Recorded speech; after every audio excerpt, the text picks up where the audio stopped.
দার্জিলিংয়ের রাস্তায় হাঁটলে আপনি শুধু পাহাড়ি সৌন্দর্য দেখবেন না, দেখবেন কালচার, ল্যাঙ্গুয়েজ, ফুড আর মানুষের জীবনযাত্রার এক অসাধারণ মিশ্রণ। এখন আমরা যাচ্ছি বলিউড মুভি ইয়ারিয়ানের সেই ফেমাস স্কুল শুটিং স্পট দেখতে, আর একই সঙ্গে যাচ্ছি শাহরুখ খানের আইকনিক মুভি मैं हूं ना এর শুটিং লোকেশনের দিকেও। আমার নিজের ফেভারিট মুভিগুলোর মধ্যে मैं हूं ना সবসময় স্পেশাল। শুভ সকাল দার্জিলিং। আমরা অবশেষে দার্জিলিং চলে এসেছি, আর বিশ্বাস করুন, এখানে আসার পুরো রাস্তাটাই যেন একটা স্বপ্নের মতো ছিল।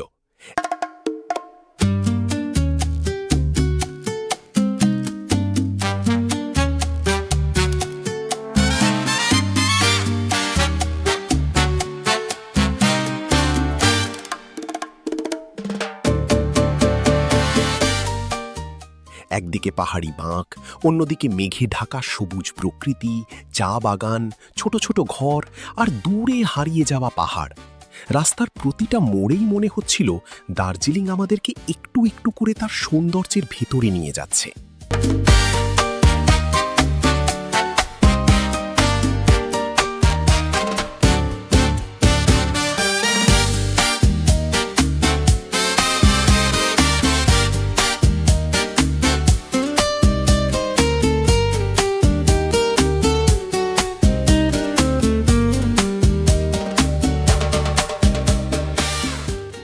দার্জিলিংয়ের সবচেয়ে বড় মুগ্ধতার নাম কাঞ্চনজঙ্ঘা, পৃথিবীর তৃতীয় সর্বোচ্চ পর্বতশৃঙ্গ।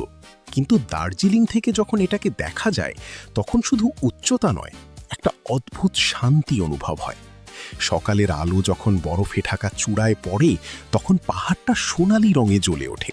মনে হয় প্রকৃতি নিজেই যেন চোখের সামনে একটা জীবন্ত ছবি এঁকে দিয়েছে।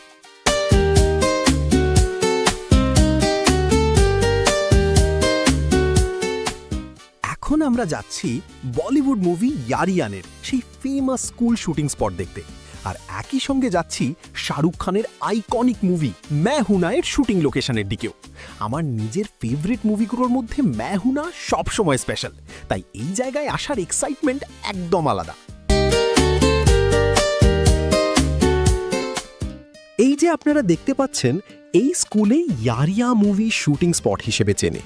পাহাড়ের মাঝে দাঁড়িয়ে থাকা এই পুরনো স্কুল বিল্ডিং, চারপাশের পাইন ট্রি, ঠান্ডা বাতাস আর সিনেম্যাটিক পরিবেশ সব মিলিয়ে জায়গাটা একদম মুভি সিনের মতো লাগে। এখানে দাঁড়িয়ে মনে হচ্ছে পর্দায় দেখা সেই মোমেন্টস যেন বাস্তবে সামনে চলে এসেছে। দার্জিলিং শুধু একটা হিল স্টেশন না, এটা একটা অনুভূতি। এই উঁচু উঁচু পাহাড়ের মাঝে এখানকার মানুষদের জীবন খুবই শান্ত, পরিশ্রমী আর প্রকৃতির সঙ্গে মিশে থাকা। সকালে দোকান খুলে গরম চা দিয়ে, পাহাড়ি রাস্তায় ছোট্ট ছোট্ট গাড়ি চলতে থাকে, আর মানুষের মুখে থাকে সহজ একটা হাসি।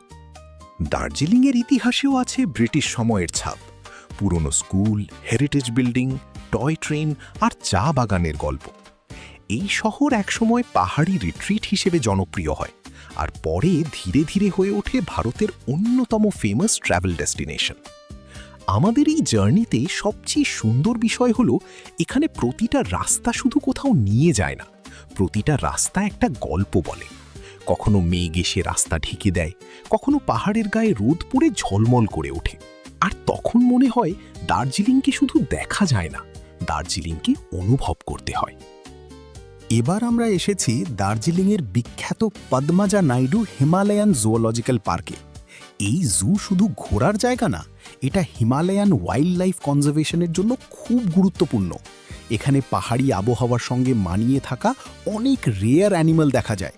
Snow leopard, Himalayan Wolf, red panda, বিভিন্ন ধরনের পাহাড়ি পাখি, সব মিলিয়ে জায়গাটা নেচার লাভারদের জন্য অসাধারণ। দার্জিলিং জুয়ের সবচেয়ে ফেমাস অ্যাট্রাকশনের মধ্যে রেড পান্ডা অন্যতম। দেখতে ছোট, শান্ত আর খুবই সুন্দর হলেও রেড পান্ডা আসলে একটি এন্ডেঞ্জার্ড স্পিসিস। এদের ন্যাচারাল হ্যাবিট্যাট হলো হিমালয়ান ফরেস্ট, যেখানে ঠান্ডা আবহাওয়া, ব্যাম্বু ফরেস্ট আর শান্ত পরিবেশ দরকার হয়।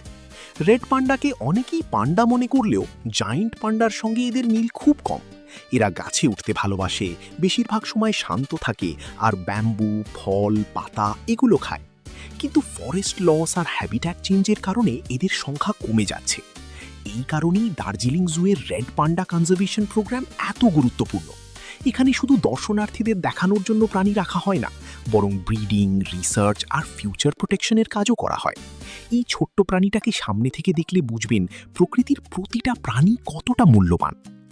দার্জিলিং জু শুধু রেড পান্ডার জন্যই ফেমাস না, এখানে হিমালয়ান ওয়াইল্ড লাইফের আরও অনেক রেয়ার অ্যানিমাল দেখা যায়। ঠান্ডা পাহাড়ি পরিবেশে থাকা snow leopard, Himalayan wolf, Himalayan tahr, blue sheep, Himalayan monal আর বিভিন্ন পাহাড়ি পাখি এই জুয়ের বড় অ্যাট্রাকশন।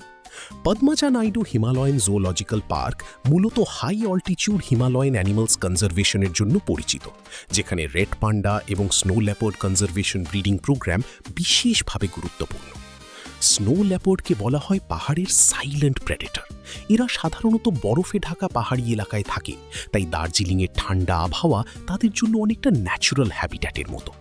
অন্যদিকে হিমালয়ান উলফ আর হিমালয়ান তার আমাদের মনে করিয়ে দেয় পাহাড়ি ইকোসিস্টেম কতটা ইউনিক এবং ডেলিকেট। দার্জিলিংয়ের একটা ইন্টারেস্টিং স্টোরি হলো, এই শহর শুধু পাহাড়, চা আর কাঞ্চনজঙ্ঘার জন্য ফেমাস না, এর ভেতরে লুকিয়ে আছে বহু সংস্কৃতির মেলবন্ধন। এখানে নেপালি, টিবেটিয়ান, লেপচা, বেঙ্গলি আর আরও অনেক কমিউনিটি মিলেমিশে থাকে। তাই দার্জিলিংয়ের রাস্তায় হাঁটলে আপনি শুধু পাহাড়ি সৌন্দর্য দেখবেন না, দেখবেন কালচার, ল্যাঙ্গুয়েজ, ফুড আর মানুষের জীবনযাত্রার এক অসাধারণ মিশ্রণ। আর একটা ব্যাপার হলো, দার্জিলিংয়ের ফেমাস টি শুধু টেস্টের জন্য বিখ্যাত না, এর পিছনে আছে শত বছরের প্লান্টেশন হিস্ট্রি। এখানকার ক্লাইমেট, সয়েল আর পাহাড়ি ঢাল মিলে দার্জিলিং টিকে দিয়েছে আলাদা পরিচয়। তাই এক কাপ দার্জিলিং টি শুধু চা না, এটা এই পাহাড়ের ইতিহাসের একটা অংশ। দার্জিলিংয়ের টয় ট্রেনও এই শহরের আত্মার মতো। পাহাড়ি রাস্তার পাশে ছোট্ট ট্রেন যখন ধীরে ধীরে চলে, তখন মনে হয় সময়টা একটু থেমে গেছে। এই শহরের বিউটি এখানেই। এটা দার্জিলিংয়ের বিখ্যাত মল রোড। এখানে হাঁটলেই শহরের আসল ভাইব বোঝা যায়। চারপাশে ক্যাফে, লোকাল শপ, ঘোড়ায় চড়া, স্ট্রিট মিউজিক আর ঠান্ডা পাহাড়ি বাতাস। সন্ধ্যার সময় মল রোড যেন দার্জিলিংয়ের সবচেয়ে জীবন্ত জায়গা হয়ে ওঠে। দার্জিলিং ট্রিপ টাইগার হিলের সানরাইজ ছাড়া অসম্পূর্ণ। খুব ভোরে এখানে দাঁড়িয়ে যখন সূর্যের প্রথম আলো কাঞ্চনজঙ্ঘার বরফে পড়ে, তখন পুরো পাহাড় সোনালি রঙে জ্বলে ওঠে। সেই দৃশ্য শুধু ক্যামেরাতে ধরে রাখা যায় না, এটা মনে থেকে যায় অনেক দিন। দার্জিলিংয়ের সবচেয়ে ম্যাজিক্যাল মোমেন্ট বলতে এটাকেই বলা যায়।